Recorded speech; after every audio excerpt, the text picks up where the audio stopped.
Hello साथीहरू, के छ खबर? मेरो खबर चाहिँ एकदम ठिक छ। जापानमा चाहिँ अहिले लगभग 3-4 दिनदेखि नै ननस्टप रूपमा चाहिँ पानीहरू चाहिँ परिरहेको छ क्या। अनि आज पनि उठ्ने बित्तिकै हेरेको पुरा पानीहरू परिरहेको थियो क्या। अनि दिउँसो चाहिँ एकछिनमा बाहिर निक्लेको पानी रोकिरहेको थियो। अनि पानी रोकेपछि चाहिँ जापानको गल्लीहरू अनि ठाउँहरू त्यो चाहिँ कस्तो देखिन्छ भनेर आज एउटा म सानो भिडियो बनाएर तपाईँहरूलाई देखाउन गइरहेको छु है।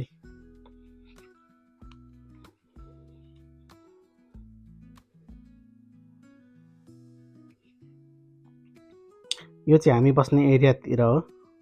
हामी यही एरियामा बस्छौँ। जापानको गल्लीहरू पानी रोकेपछि देखेका गल्लीहरू यिनीहरू हामी बस्ने वरिपरि नै हो यो सबै। हेर्नु न कति सफा क्लियर छ नि है।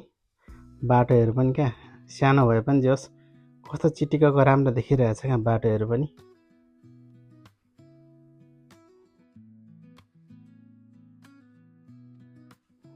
म चाहिँ अनि वरिपरि डुल्नुको लागि यसो गइरहेको छु क्या। देख्न सक्नुहुनेछ हाम्रै वरिपरिको दृश्यहरू। जापानको बाटोहरू भित्री बाटोहरू अलिक सानसानै हुन्छ। यो पछाडि चाहिँ एउटा ड्रेन छ पानीहरू बग्ने।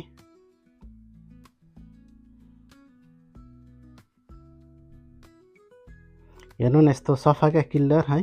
फोहोर केही पनि आएको छैन, देखिएको छैन। फोहोरहरू फालेको पनि हुँदैनन्। अनि पानी आफ्नै गतिमा मजाले बगिरहेको छ है। मजाको देखिरहेछ क्या।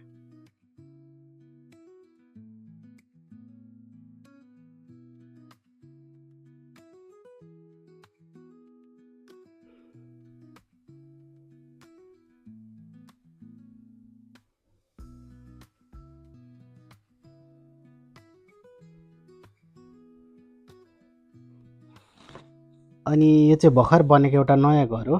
योभन्दा अगाडि यसमा एउटा पुरानो घर थियो। त्यो घरलाई भत्काएर यो बनाएको हो। कस्तो हेर्दाखेरि दामी देखिन्छ नि यो घर है।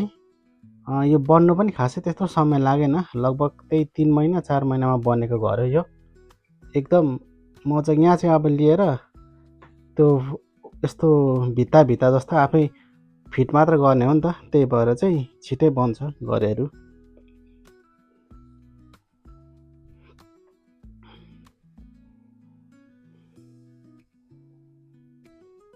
जापानमा चाहिँ भेन्डिङ मेसिन धेरै हुन्छ। जहाँ पनि हुन्छन् भेन्डिङ मेसिनहरू। वरिपरिको पानी परेपछिको दृश्य बाटोहरू यस्तो छन्।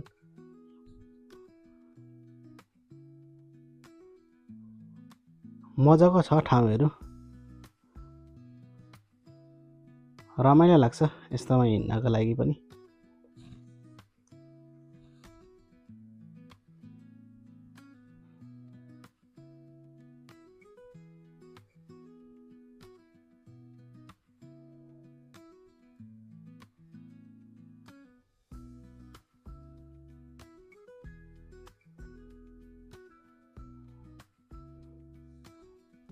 अघि तलतिर भेन्डिङ मेसिन थियो, यहाँनिर मासतिर पनि भेन्डिङ मेसिन छ होइन। जापानमा चाहिँ भेन्डिङ मेसिन धेरै हुन्छन् क्या। फेरि यो चाहिँ हाम्रै घर छेउमा रहेको एउटा सानो पार्क हो होइन। टोयलेटहरू छ। केटाकेटी खेल्नुको लागि मात्र हो। यहाँ खासै त्यति धेरै भिड त हुँदैन। कहिलेकाहीँ केटाकेटीहरू आएर साइक्लिङहरू गर्ने अनि के खेल्नेहरू गर्छन् क्या केटाकेटीहरू। म खासै त्यति आउँदिनँ यो पार्कमा। जापानमा चाहिँ बुढाबुढीहरू धेरै हुन्छन्। प्राय बुढाबुढीको जनसङ्ख्या धेरै छ जापानमा।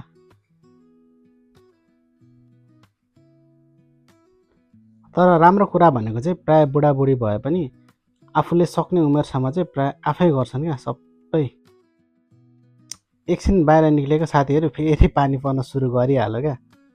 अहिले फेरि म धेरै टाढा पनि जानु पाइनँ। पानीहरू परिहालेर रुमतिर फर्किने तर्खरमै छु साथीहरू।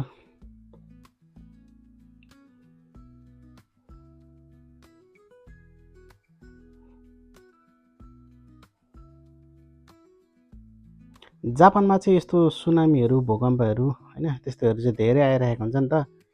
त्यही भएर यस्तो माइकहरू चाहिँ प्राय गल्लीहरूमा सबैतिर राखिदिइरहेको हुन्छ क्या। त्यही माइकबाट चाहिँ एनाउन्स गर्छ क्या। ल अब यस्तो हुन लाग्यो उस्तो हुन लाग्यो भनेर हुन त मोबाइलमा मेसेज पनि आउँछ, तर त्योबाट पनि एनाउन्स गर्छ।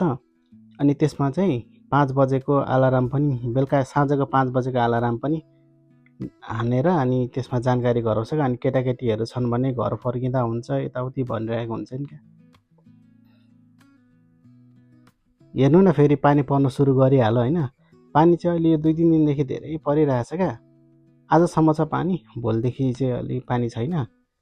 अनि हस् त साथीहरू, आजको यो सानो मिनी ब्लगबाट बिदा लिन्छु है त। आफ्नो केयर गर्नुहोला। Bye, take care.